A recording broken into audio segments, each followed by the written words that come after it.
Gaudete, gaudete, Christus es natus, ex Maria Virgine, gaudete. All right, so welcome to another episode of the Rediscovery channel, where each episode, we try to look at a different topic that the other person may or may not have heard of. This time is actually a continuation of my last topic. Last time I talked about the Green Book of Muammar Gaddafi and some of his thoughts and ideas on Libya. And in this episode, I'm accompanied by my friends, Great Pharaoh and Ivor Kovac. And I would like to talk a little bit more about what exactly happened in Libya in 2011. We saw, he died. It's one of the, I think, well-known, what do you say, sayings or something, like a recording. It's become a meme of Hillary Clinton. Yeah. That goes, that's about this execution of Gaddafi. But to go a little bit deeper into what happened to this once prosperous country, to the west of Egypt, I want to look a little bit more into the details. And to do this, I read a book called "The Libyan War: The Use of Rhetoric and Deception in Order to Destroy a State," which was written by a Norwegian professor called Ola Tunder and Turander. Sorry, I'll put a link in the description. I want to go a little bit more into what happened to Libya. I want to talk a little bit about the so-called Arabic Spring or Arab Spring. I want to talk about the ethnic cleansing that happened of Black Africans in Libya. Anybody heard of that before? I couldn't say that I recall that. Okay. All right. No, I didn't know. But I did want to ask you something. Like the last time we recorded, you mentioned that Muammar Gaddafi was scared of Black people to some extent. And he said something about like them wanting revenge on the world. What was it? Yeah. What was it they wanted revenge for, according to him? What did he think they were angry about? No, he wasn't scared. On the contrary, he thought that Black people had the future. And he thought that because them being marginalized by other nations, including the Arabs, he thought that they would, the natural response would be that they would have more kids, and they are stronger, more, I'm not sure what the English word for it. It's just more vibrant, I guess, because Vigorous? of their history. Yeah, vigorous, and because of that, he really believed that they would pretty much be the future, one of the future ruling races in the world. Actually, it's the other way around. He was he was very fond of Africans, and he actually wanted to start he started a new United African Union, which is one of the reasons that the West wanted to get rid of him, because he was uniting African countries. And not to go straight to the punchline, but maybe I can. What one of the main reasons, I'll leave it a little bit up to question, is that he wanted to start a new currency, and some people got very upset around this. Let me go back to some of the topics I want to talk about. I want to talk about a genocide that never took place, except for the one that it was actually followed as a result to this overthrowing of the Gaddafi regime. I want to talk about how this was a Western intervention with Qatar as a proxy. I want to talk a little bit more about the French, British, and American planning that happened around this war.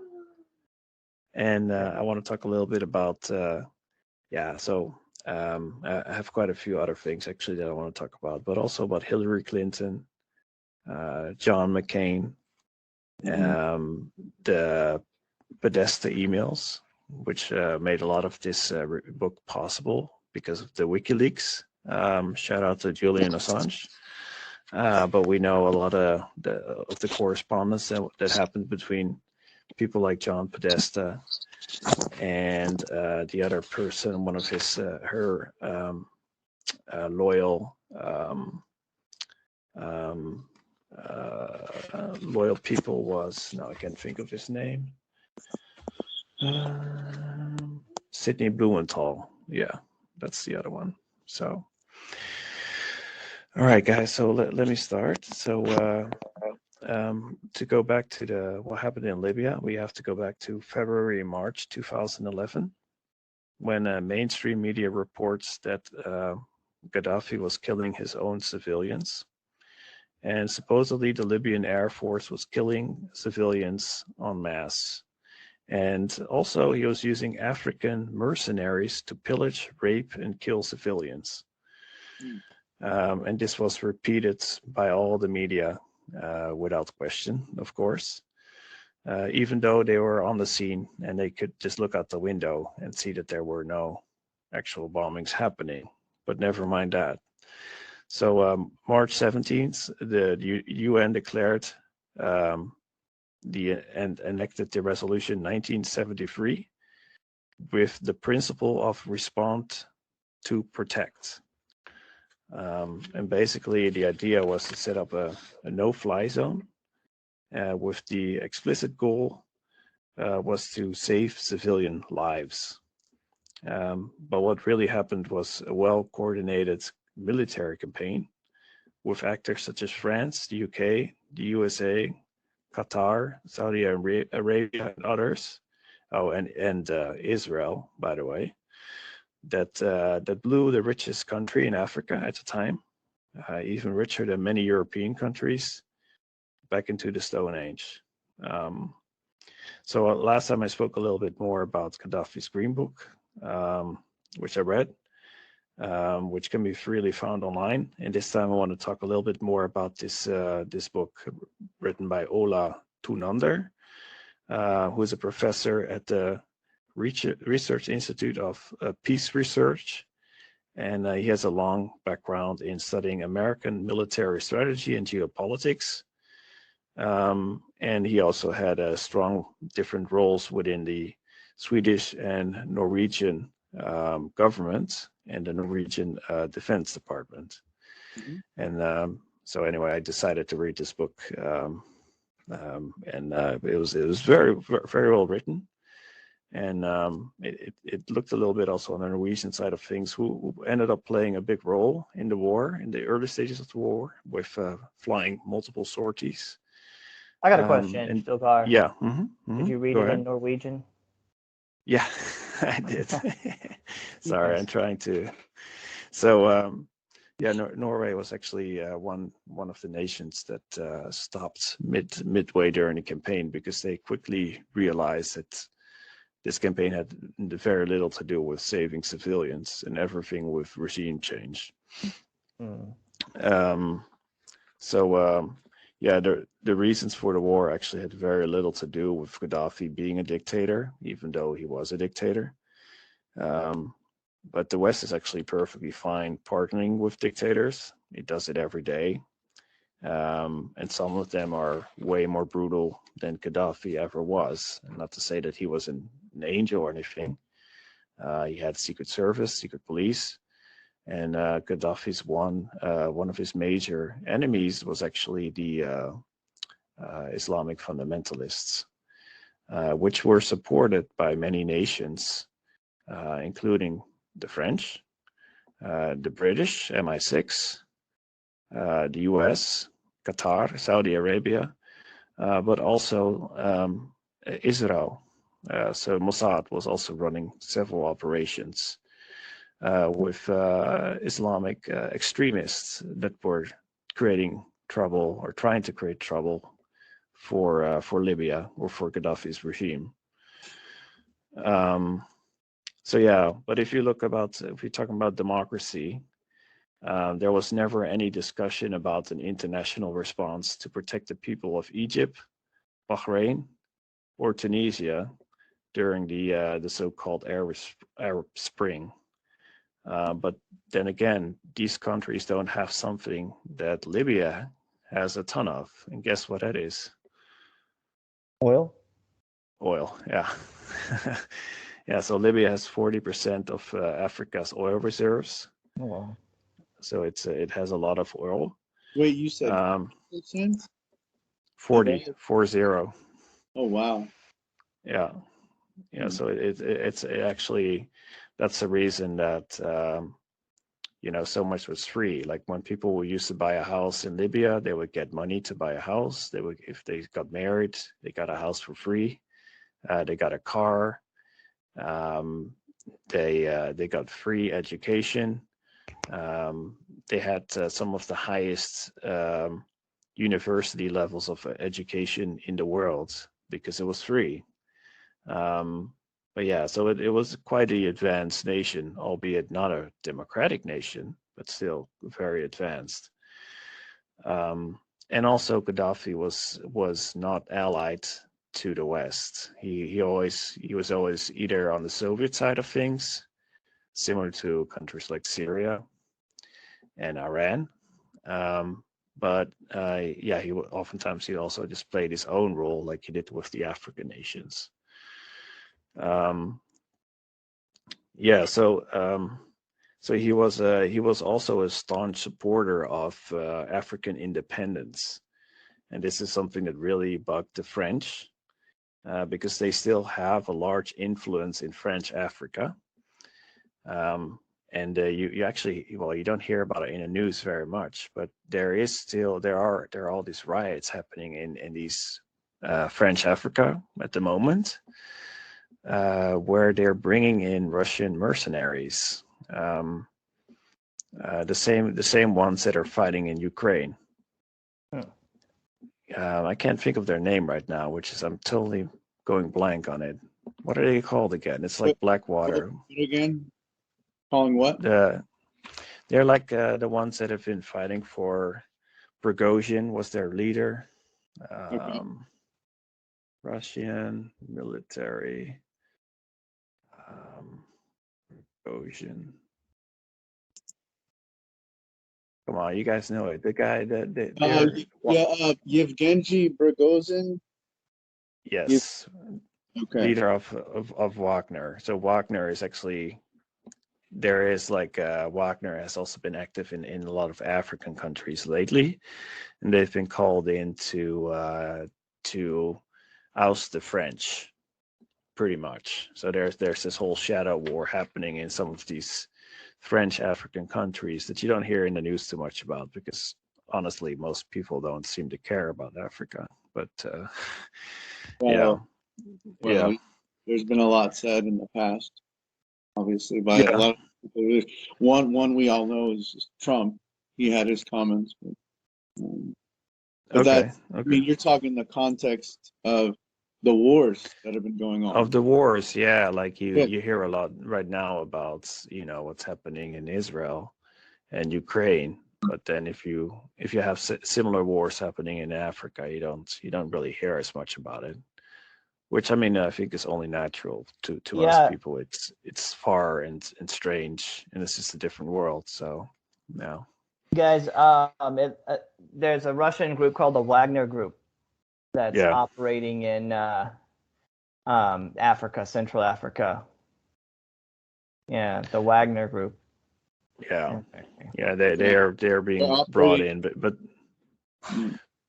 but typically that's like French control or French, like even though they're not officially colonies anymore, the French still have like a very large influence there, and they're getting a lot of their uranium from those places for very cheap, and French runs on nuclear energy. But they're also getting other goods from there for pennies on the dollar. Basically, they have like these contracts that are very beneficial to France, and not so much to those countries. And now you see that there's a shift going there in the balance of power. And Wagner is playing a role in that. But at the time, Assad was also instigating some of these independence groups. So yeah. Anyway, so let's go back to the story. So and another thing is that there is also the policy of the U.S. that the U.S. doesn't. The U.S. wants to be in control of oil exports, and I'm not talking so much about their own exports, but I'm talking about being able to cut off oil to countries that are being a pest or that are not following the line, so to say.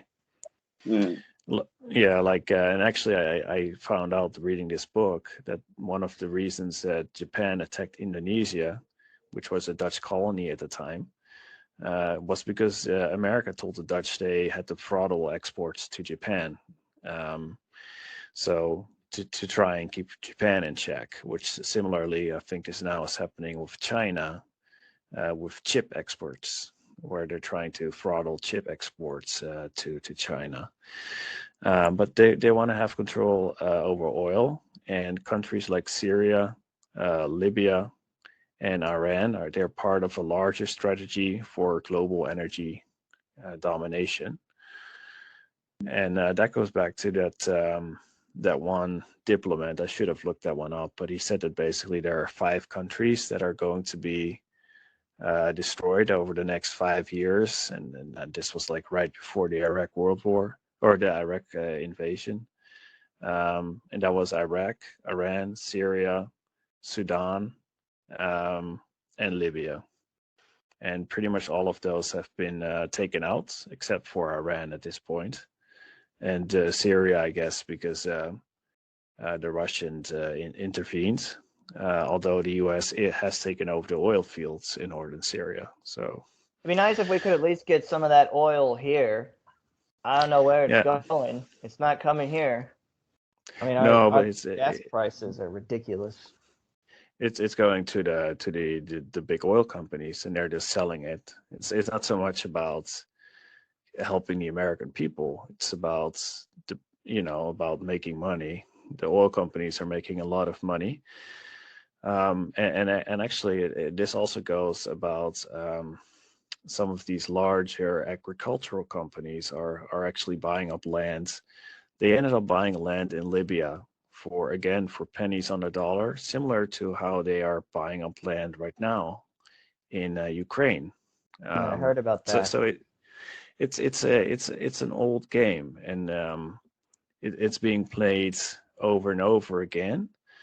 But what is different in this one was that they used this UN resolution, which they'll never be able to use again because Russia and China they approved it, and then what they were supposed to do with this resolution was start a no-fly zone to stop the supposed bombings of the population, which was never the case. But instead, they started their own bombing campaign.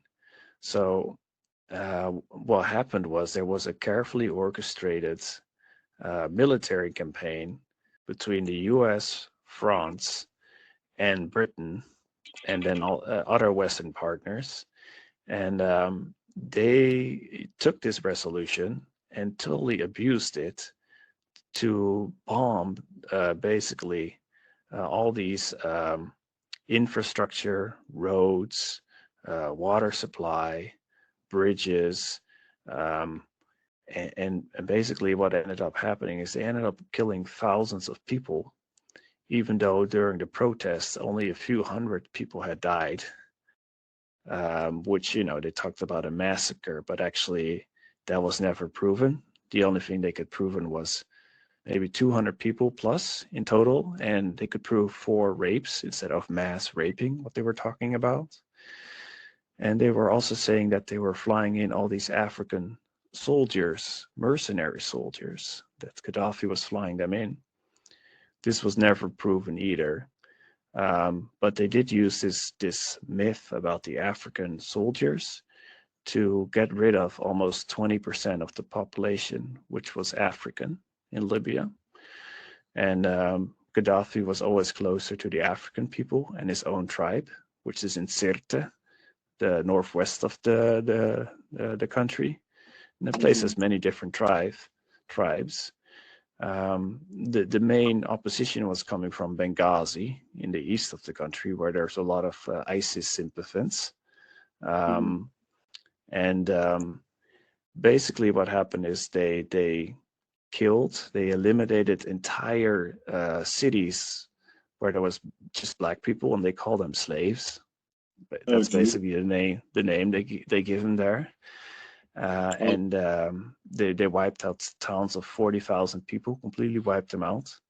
And they basically went in there with Muslim extremists with their Toyota pickup trucks. We've seen them many times in other places, with missiles and machine guns mounted in the back. And they totally wiped these towns, and then they got rid of all the black people. Basically, they were either killed, raped, or enslaved. And that's basically what you have again now. Is you in Tripoli, you have slave markets again. But what happened was a well-prepared military campaign set up by Sarkozy, by MI6, by the CIA, by Qatar, Mossad, and Saudi Arabia. And you can tell for multiple reasons that this was well planned in advance, because there was supposedly, it just happened to be a military practice at the time, and then they turned that into a real war between France and the UK. There's all these emails as well, like the Podesta emails, that show that, hey, this was a long time in the planning. And there's also some interesting betrayal, because the head of the Justice Department was a guy called, let me see if I can find his name, Mustafa Abdul Jalil. He was friends with the son of Gaddafi, called where do I have it? I think it's something like Said al-Islam. Anyway, it doesn't matter that much. But basically, he said, well, we need to appease these Muslim extremists by letting them out of jail. And then they signed something saying that, we will never fight against Gaddafi again. So he ended up letting out hundreds, and then later thousands of Muslim extremists that promised never to fight Gaddafi again. And of course, what ended up happening, they fought Gaddafi. Wow. And they were well prepared. And they also fought together with the Qatar intelligence services, because they would fly the Qatari flag over Benghazi. And also another reason that we know that it was planned is that it only took 2 weeks for them to set up a new central bank. And that was one of the other main reasons was that, that the petrodollar is based on oil. Like all the oil-rich nations like Saudi Arabia have agreed to trade or sell their oil only against dollars. But Gaddafi wanted to set up a new currency called the gold dinar, which would be backed by gold. And that would be something, used by the African nations. That's something that globalists hate. Yeah, that really pissed them off. But to imagine being able to set up a central bank in just 2 weeks, that's impossible. Yeah, and they also had like slick media campaigns running just days after they took over cities. So this was all like well prepared, well in advance. And John Podesta, Hillary Clinton's advisor, he like really urged her to take credit for what happened in Libya. And that's how we also know that she was well involved in the planning behind this. Some of these things that happened, and she was at least aware of a lot that happened. So yeah, it's a very dirty story, to be honest, and it kind of completely robs you of any trust you might have in our in our Western society as supporting stuff, things like liberty and freedom. Yeah, and if you look at the country right now, it's a wreck. So it's completely in shambles. And there's like open slave trades, like markets. And it's ruled by all these different Islamic factions that basically ended up, taking over, similar to what happened in Afghanistan, similar to what happened in Iraq with ISIS. And it's the West that's behind these things, that's supporting this, including Israel, by the way, that's supporting this mayhem, and it's creating major blowback, or it will, of course, because Libya was also playing a major part in stopping the flow of migration to Europe. So, yeah. Mm-hmm. I got a question, Stilgar. Yeah. Mm-hmm. So I remember, years ago when they killed Gaddafi, I started seeing stuff about these open air slave markets of Africans in just being sold in the streets, Black Africans. Is that still going on? Yeah, that's still happening. Are Africans because I know that when Gaddafi was there, one of the things he did, he had some deal with Italy or Europe where he would stop the flow of sub-Saharan Africans that were trying to cut through his country to get to Europe. Are those sub-Saharan Africans still coming to Libya in spite of the current situation? Like, does the migration continue? Yeah, that's a good question, because what I read, this book is from 2017, so it's a bit older. What I read was that most Africans had to basically get out or end up killed, and many of them were killed. If you remember, there was this picture or video where they put a bunch of Black Africans in those orange suits that you also saw in what was it called?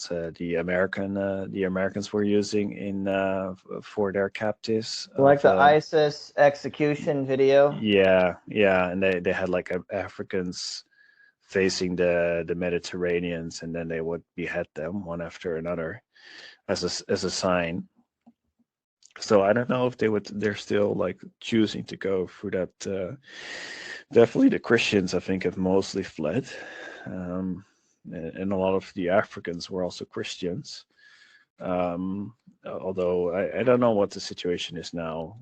It sounds like there was a lot of racism against blacks, especially from the people living in the north of the country at the sea, which they saw themselves more as Mediterranean or Arab, whereas Gaddafi was a Bedouin, and he saw himself more as a Bedouin or an African. So they had a different view of themselves. So what I understood from the book is that there is a lot of racism against these Muslims in the north, especially the Arabs against the black people. So yeah. This is true. The Arabs were the first to start slavery, even before the U.S. did. Oh, the Romans had slavery. The Romans had slavery as well. Yeah, I'm just saying that the Arabs they took part in that history for sure. They were doing it the culture and part of the religion as well, because their prophet has had slaves as well, so including sex slaves. So this is true. This is true. So I got another question, though, Stilgar, regarding Black Africans. Does it seem to you like because our government, the ruling class, they give favorability, letting in a lot of people from Central and South America for votes because they support that party. Was there something like that in Libya where Gaddafi was deliberately letting in Black Africans in order to increase his own support base? Yeah, that could be true because he was always meeting a lot of opposition, especially from Benghazi, the Benghazi area, not so much from Tripoli and Sirte, which is his home base. And in fact, when the war broke out, there were massive demonstrations in favor of Gaddafi, especially in places like Sirte and Tripoli, not so much in Benghazi. So it could be that he tried to, because it's not like a modern state like some other countries are or used to be, where French is French for the French people, but there were a lot of tribes, and he was part of one tribe, and then there were, I think, 12 or 14 other tribes or something like that. So that could have been a reason. But he also had very warm relationships with a lot of these leaders from. He was also very close to somebody like. Oh my gosh, my brain is like really. It's okay. It's going numb on me here. Drink coffee, man. He was really close to what's the guy from the apartheid South African leader again? Mandela, Nelson Mandela. Yeah, Mandela. Yes, Yeah, Mandela. Nelson. So they were really close, and so he had very warm relationships there in the African world, because he saw them as suppressed people, and so he was not your typical run-of-the-mill kind of Arab nationalist or Islamist or something like that. So far from that. And that's also why the French and others were always trying to support these other groups. And in the end, like the way that the West got him was that they got him to sign a treaty that he would no longer pursue nuclear energy or nuclear ambitions. And because of that, they lifted a bunch of sanctions. And then they used when those sanctions were lifted, they got all these NGOs and people to get into the country. And as soon as they got in, they started like finding allies, bribing people. And that's also how they got this chief of the Justice Department, this Jalil guy, who was probably an MI6 operative. And ended up burning one of his opponents while killing them, and burning him after he was killed because he was not Muslim enough. So a very extreme guy. But yeah, so basically they used their contacts or soft power to bribe people. And then a lot of people regret actually getting rid of Gaddafi. Most people that are in exile are like, yeah, the country was way better when he was still in power. And it's really a shame what happened. And to be proud of what happened, like, not only was he shot, he had to like hide in like a drainage pipe in his Sirte. But then he was even sodomized with like a spear. And his last words were, "What did I do to you?" to his people that were doing this to him. So, I mean, the guy was no angel, but he definitely had, compared to a lot of other people that we do business with, he was actually doing a lot of good for his country. And he was brutally taken out because he wasn't willing to, sing to the tunes of the party line. So yeah, and now we have this country here that's a complete failed state, and it's run by a bunch of Islamic terrorists, and that's the result. And we have people growing up, like they had some of the highest literacy rates in the world over there, and now there's nothing is functioning there. It's a complete, back to the Middle Ages kind of place. And for what? Just because of foreign politics, power and greed and money. It's disgusting, honestly. Yeah. So yeah. Anyway. So you said that his last words were, "Why? What did I do to you? Yeah. That you deserve?" So Yeah, who was it? I remember. Go ahead. I'm sorry. Yeah. Just who was it that? What it was it in some people group in the country that didn't approve of his policies, or was it like U.S. forces that were doing this? Well, the Islamists were always one of his enemies. Okay. And then there were also people that identified more as Arab, and they didn't agree with his focus on African nations. So it was a combination, but there was a lot of Islamists, and they're the ones that ended up taking him out. And he also slighted some of these oil kingdoms, monarchies, because he refused to work with them, and he ended up supporting some rebels in their countries as a response to them supporting Islamists in his country. But yeah, so it was people like that. But people like John McCain, Hillary Clinton, they played a huge role in this war.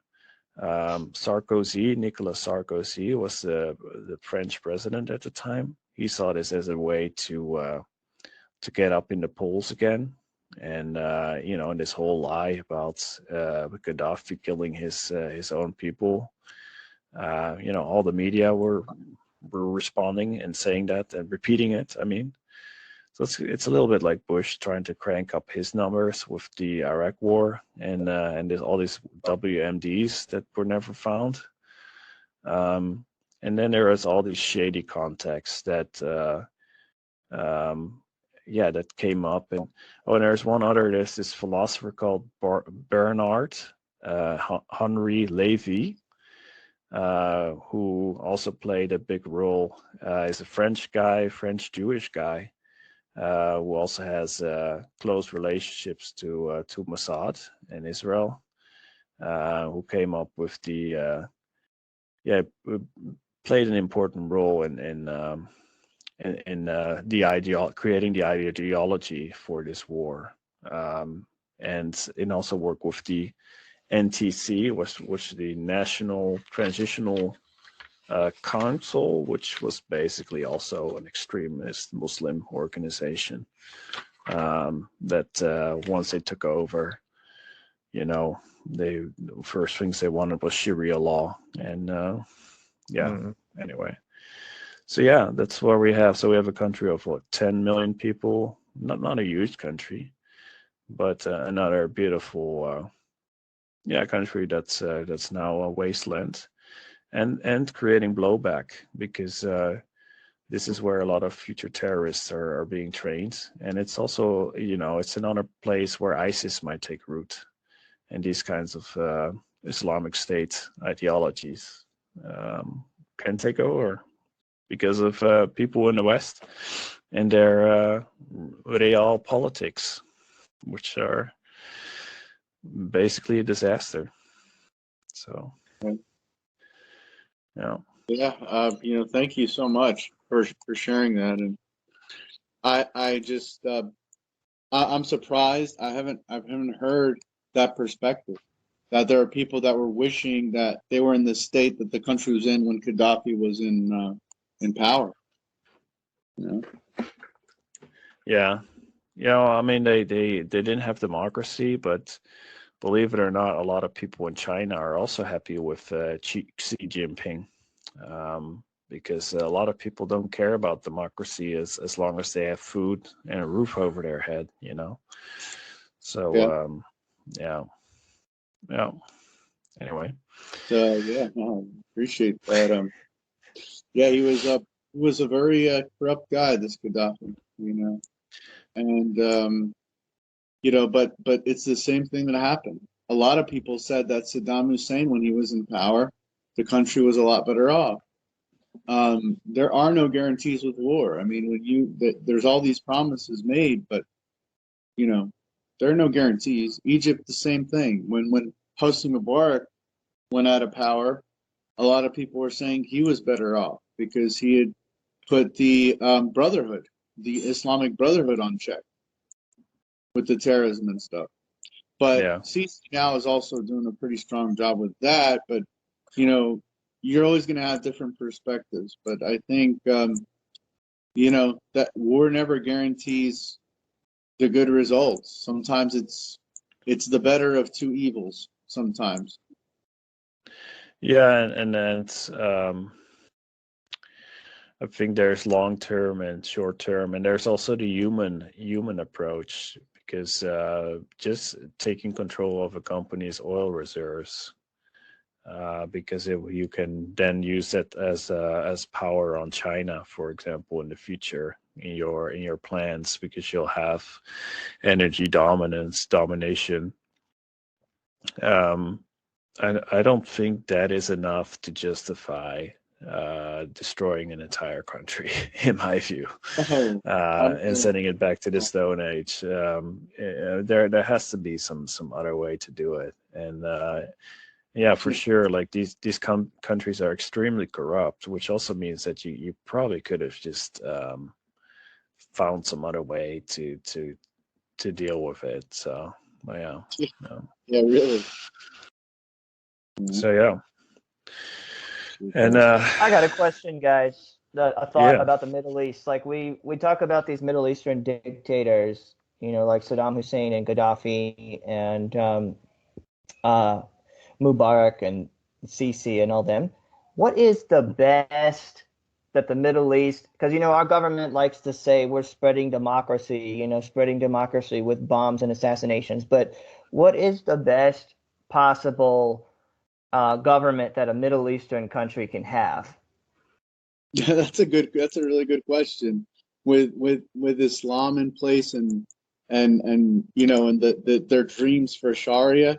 I mean, as long as they keep it as a theocracy, you're never going to have more than basically this. They call it a theocracy, but really it's going to also end up being a like a totalitarian theocracy. So basically, you have like the military, which is their whatever. I mean, they're what they call the Brotherhood or Jihad or whoever in place, because those are considered the highest, the greatest of the Muslims, the leaders, the ones who really do emulate Muhammad and what he did. So that's what ISIS was trying to do.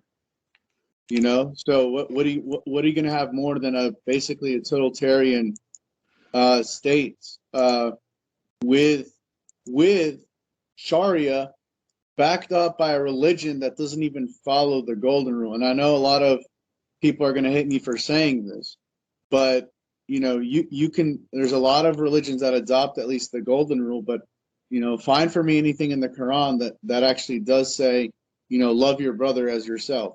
It's very specific to who you should be against and who you should be for.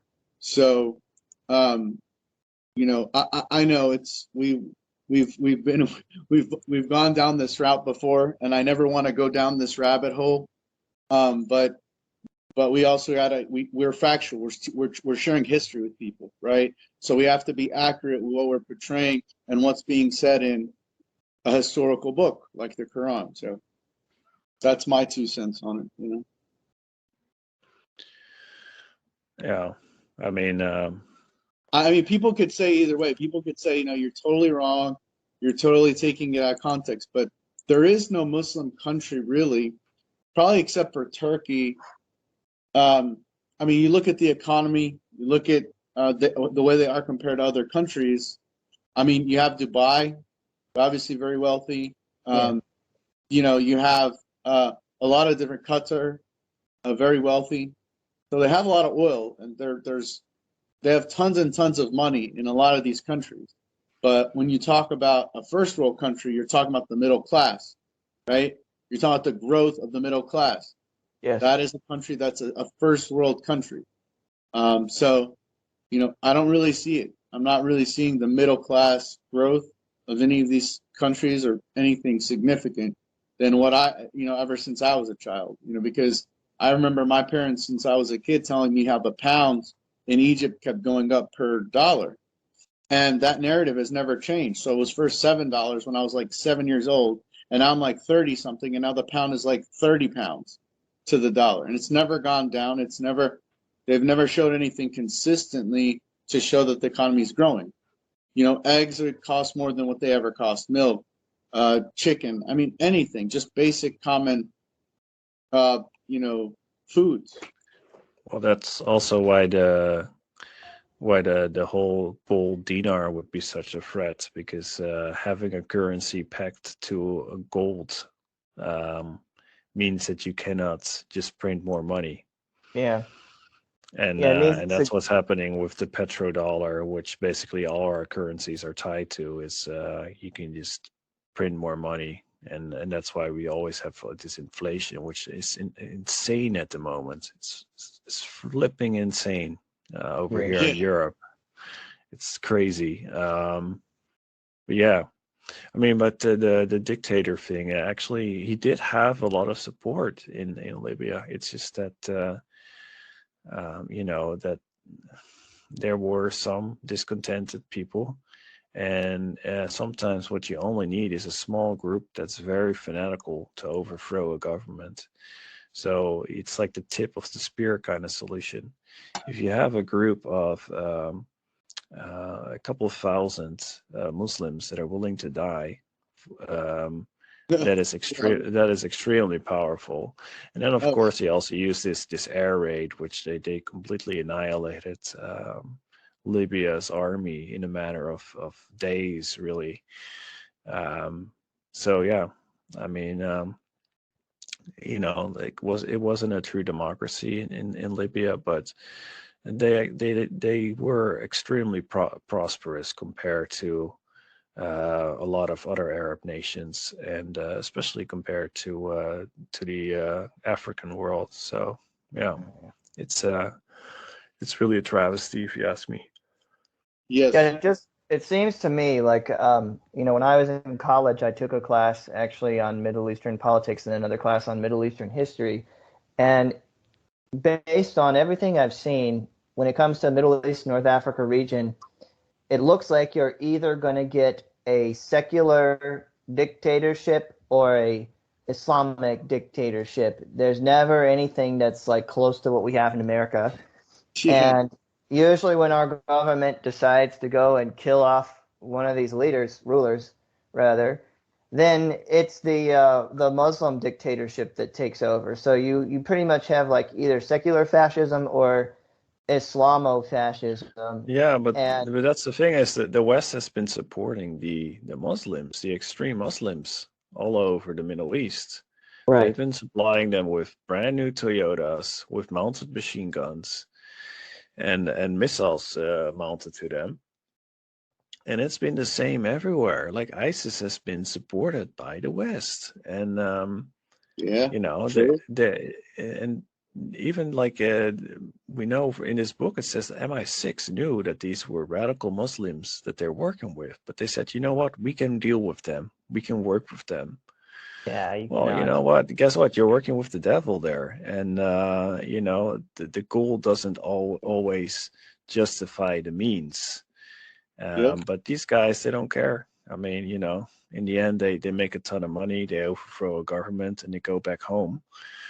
But they leave behind a complete wasteland and potential. This is like there's so much misery they're leaving behind.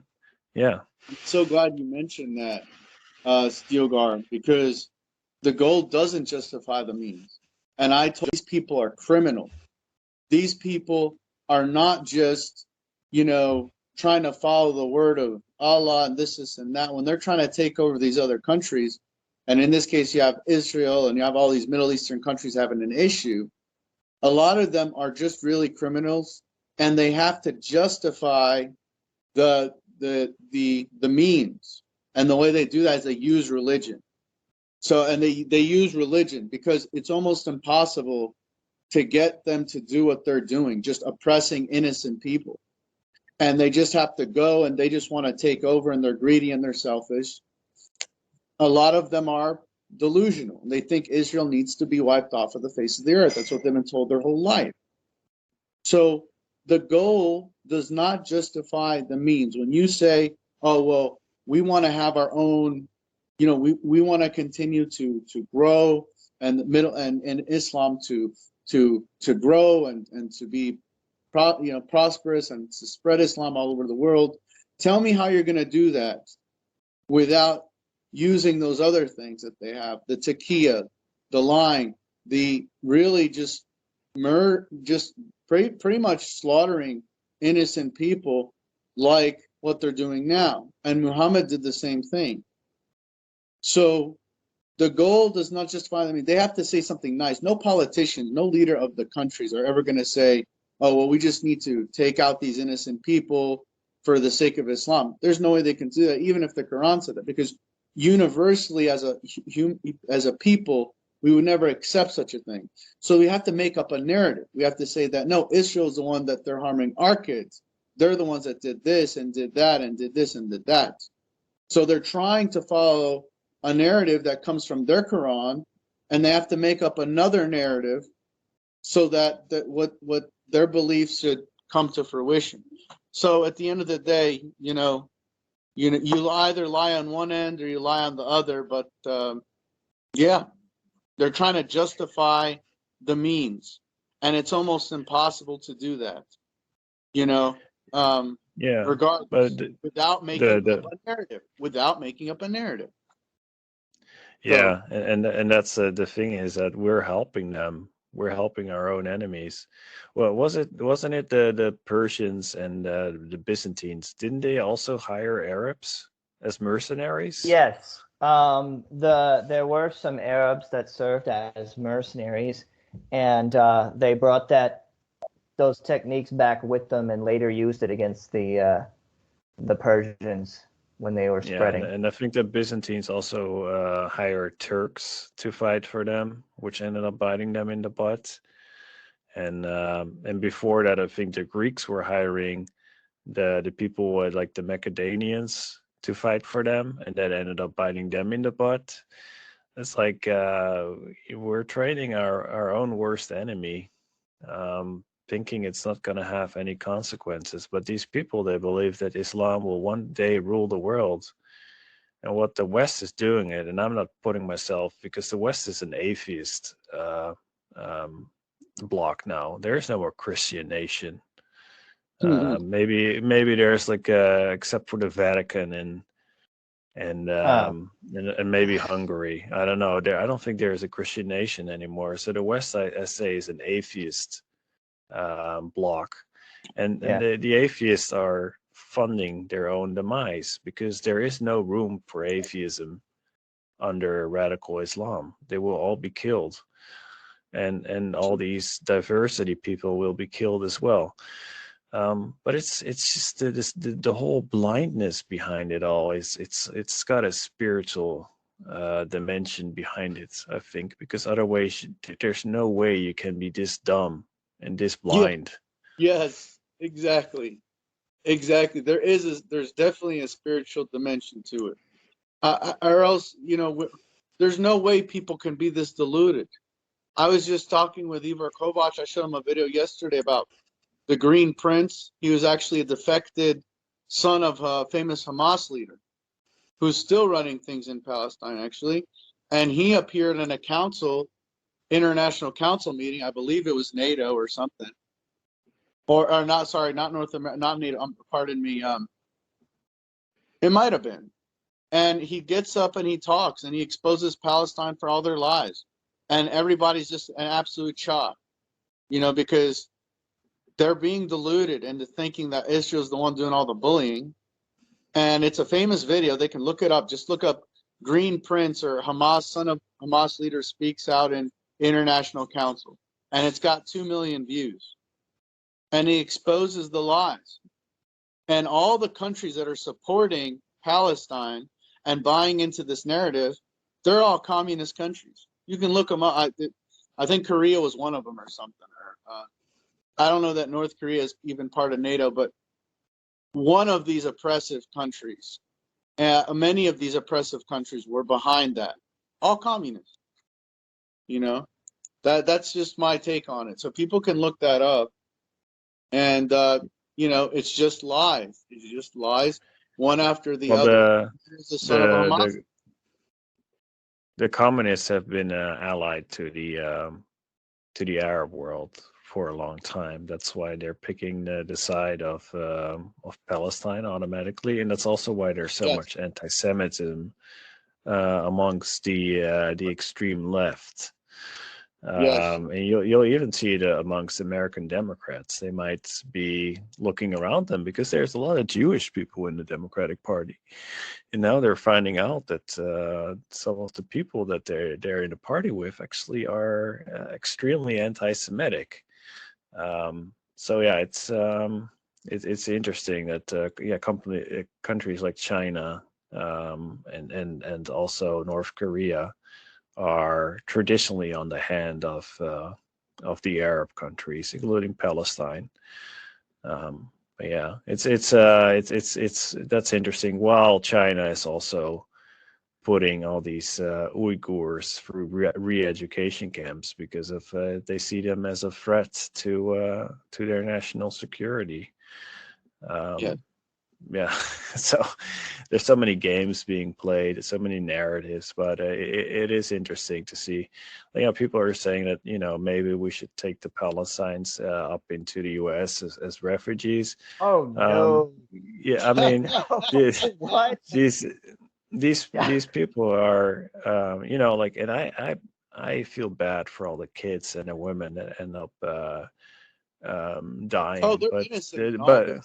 they're innocent, and we're supposed to pray for them. But it is so naive, because these people are the same people that were like celebrating in the streets when 9/11 happened. They hate the West. They hate the West and everything it stands for. So I mean, you know, if the U.S. ends up taking in these people, it's gonna be a massive disaster. But Yeah, I think we're getting ready to be attacked. Actually, you know, like people thought 9/11 was bad. I think what's coming is going to be so much worse because it's an open fact. Like we have no border anymore. There is no border. If Hamas or Hezbollah or Al Qaeda or whoever wants to come in here, they don't even have to get passports. All they have to do is walk in. And it's kind of ironic because the places that they're going to hit are going to be the most crowded places, which are mostly going to be big cities full of people who vote for Democrats and open borders in the first place. So it's going to be the people that voted for this stuff that would reap most of the consequences. But at the same time, you know, like taking in the Palestinians, that would be like drinking bleach.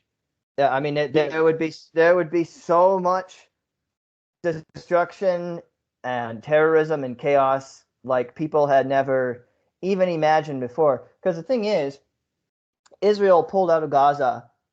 I think when George Bush Jr. was there, and they let those people have their own country, like just what they want. Like, here you go. There's no Jews left in Gaza. You guys do your own thing. Immediately, Hamas takes over. And then you start seeing there's so much hatred there. But then again, I have to point out that even within Israel society, there's also extreme Orthodox Jews that basically hate Christians and would kill Christians if they were in charge. So, and if you would take in those extreme Orthodox Jews in large numbers into your country, you would also just end up with misery. I don't think so. Not terrorist attacks, but yeah. Anyway, yeah. There's actually a community of Orthodox Jews living somewhere in Central America, some Central American country, and they're like ultra Orthodox Jews, and basically they just there is a group called Ultra Orthodox, I think. You know, they have their beards and their sideburns and their everything, and so Basically this community settled in the area, and they're not bothering anyone else, but they don't want anything to do with anyone else either.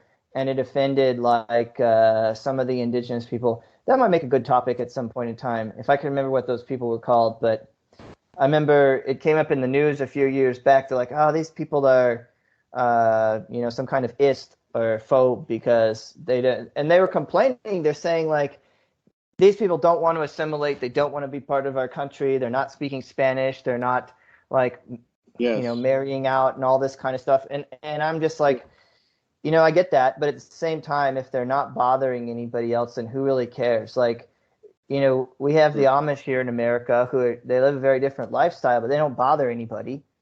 Like, No. I'm not offended if they would be like, well, we don't want to hang out with you. I'd be like, okay.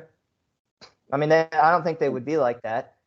You have to go I out have to the no farm to hang out with issues them. But with a group that basically lives at peace and doesn't believe that you should use electricity. I believe you should still use candles till this day. But I have nothing against them. They're some of the most peaceful people in the world. yeah, It just they're goes very. back to the groups, the extremist groups. I challenge any of these groups who call themselves, the peacekeepers or trying to bring Islam to liberty and all this stuff. The golden rule, and where does it teach the golden rule? Because that's how we get along with everybody. It's the golden rule. We can have our differences, but do unto others. It's do unto others. And I'm not seeing it with this Islamic faith. It produces a lot of extremists, and Muslims can say, well, you're misunderstanding Islam. Okay, that's fine. But don't tell me. Most of the terrorists that we deal with in the world claim to be representing the Muslim faith. So something's going on here. Yeah, Something's man, going on. I read the Quran. It's and I understand some about the religion through friendship. So I mean, the idea is that at some point they'll rule the whole world. And if you know a little bit about the Hadith and how Muhammad lived, this whole religion of peace thing is just it's just insane, to be honest. So Islam I does mean, not and believe no in peace. disrespect. I actually like Muslims better than a lot of the atheists around here. So Sure. yeah, so no disrespect, but it's No. pretty obvious that that there's a lot of bloodlust in the religion. So At least Muslims don't cut off their kids' private parts. Yeah. well, Exactly. unless it's a girl, I guess. Well, you're talking about female circumcision. You're not talking about Yeah. sterilizing a child and removing their uterus and ovaries and stuff. Yeah. Yeah, still not the great either, but yeah. I'd Yeah. rather just have a Christian country, guys. Yeah, me too. But Yeah. And I we should understand. go. We have nothing against the Muslims. I don't want any of our Yeah. viewers to think that we love everybody. All we're saying is that we need to figure out what is the disagreement here. Why is the terrorists all are coming from the Islamic faith? We Well, have because they want Sharia law, and they want it to either to pay the jizya, or you I don't know if I pronounced you it have to correctly. pay the ultimate price. That's Oh what. yeah, or you convert. That's it. So I mean, it's And if they you don't want convert, a pay the ultimate theocracy. price. Yeah. If you don't convert, you pay the ultimate price. If you're not paying the jizya, let me Yeah. make this clear. Let me make this very clear. What the Quran says: if you're born a Muslim and you decide to leave the faith, you have committed apostasy, and therefore you are worthy of the death penalty. There is no one can argue. No Muslim person can argue this. Maybe they don't practice Sharia in the countries that they're in, but they cannot argue with you that an Islamic country like Saudi Arabia penalizes their citizens with the death penalty. If you leave the faith, you are guilty of apostasy and are therefore charged with the death penalty. Let's make that very clear. So Yeah, and these are the allies of the atheists here in the West. It's For ridiculous. now, yeah, for now they are. But imagine if like the the Pink Cat Parade, the Pride Parade. Imagine trying to hold that in Gaza. What would happen to those people? I wish they would. I wish they would all go there. yeah, Yeah, I mean, I think at the end of the day, the solution is to say, look, you guys have your culture, we have ours. You can have your culture in your territory. We have our culture in our territory. If you want to come into our territory, you have to leave your culture there. And if you're not yeah, willing to do it, there's like, I think when it comes to Muslims, like respect their right to exist and everything. And if that's the religion they want, fine, as long as it doesn't affect me. But like, correct. I don't agree But with it. I don't want to fight that's a them, but I that's a also don't problem want them to though. come here. Like, I don't But want they to fight them. will. They But they will. will because They're gonna. Yeah. well, not all of them, but the, the radical ones believe, that that's their mission, and that's what they're Yeah. called to. Did Well, you And that's it's why did we you and have a it's read the it. part military, in the though. Quran that says the best of you are the ones that take them by their necks and Yeah. drag them along the streets? The best of Yeah. you. They So have a very clear role model, and that's a problem because even I think Orthodox Judaism has the death penalty for apostasy, but they don't have this one warlord prophet that's supposed to be the most supreme being in the world that yep. was practicing all of this himself. And that I think that makes it really difficult. But again, if you look at where we are as Christians, we're a minority now in our own countries, Yeah. and we've basically already lost the war in our because previously we had Christian kingdoms that would protect their borders, and now we're just one potential vote in a large sea of atheists and other religions. And Correct. basically, the atheists don't see the threats. They're spiritually blind. And we'll just have to deal with whatever comes our way and try to survive. But it does not look good. Maybe It we does can not Yeah. join look the good. Amish community someday. Yeah. Well, Like with some. I said, part of our faith is we don't want to get too caught up with it because we have to start looking at our peace inwardly more. We have to, as Christians, start to be more grateful because otherwise we're going to lose our mind. It's not just this Hamas thing that's going on, but even like I said, Muslims who are in this country are still aggressive, but they don't share their viewpoint.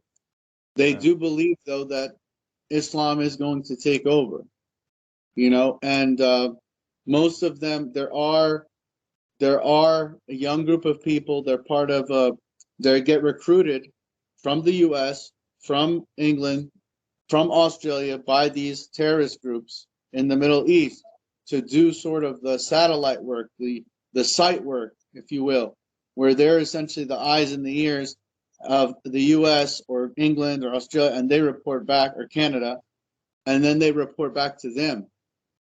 And they go after these people, and they go after these young youths, these young men who don't have anything really going for them, and they just try to take them and use them for their own political benefits. So, yeah, it's just a real threat. It's a real threat we have in this country. So I don't want to get into it too much because you'll just, I don't want to go paranoid, with every Muslim person that we see and this and that, but yeah, it's there. It is there. You just have to sometimes you have to turn our face away. But when they take U.S. military lives, when they take and they innocent soldiers, that's when you wake up the giant. We actually are going to do something about that. This country does not play around. They value every soldier's life. It's not just a numbers game with us. And they're going to find that out. If they start to misbehave like ISIS and try to pull off this "we're going to take over the world" nonsense, they're going to be corrected very quickly. Yeah. Yeah, let's wait and see. I don't know if I believe that anymore, to be honest. With I think our military has become broken now. I think our country is broken. just Not with look at what happened in Afghanistan when when they pulled out and they had those they killed what, 10 or 11 Marines. I don't think anybody ever was taken out for that when they blew themselves up at the gates of that airport. So I don't know if that's but we'll have to wait and see. yeah. I also thought it was back to this Benghazi thing. I always heard about Benghazi and always thought it was about this something with an embassy and Hillary Clinton, and she didn't call in the troops or something. No, that was a whole different story as well. I never knew it was a city. But apparently this embassy was most likely used by the CAA to smuggle weapons into Libya to extremist groups. But then it fell in 2013, I think it was, when you had the Benghazi. They killed some ambassador, I believe, if I'm not mistaken. So, yeah. Anyway, I think I want to stop this this episode. I think it's a lot, and It kind of went on for a little bit, quite some time yeah, today. yeah. All right. So with that, if you're still listening, give us a thanks or a thumbs up, and share, subscribe, and hope to see you in the next episode. Thanks, Ivor. Thanks, Great Pharaoh. Talk to you. See you in the next episode. All right. All right.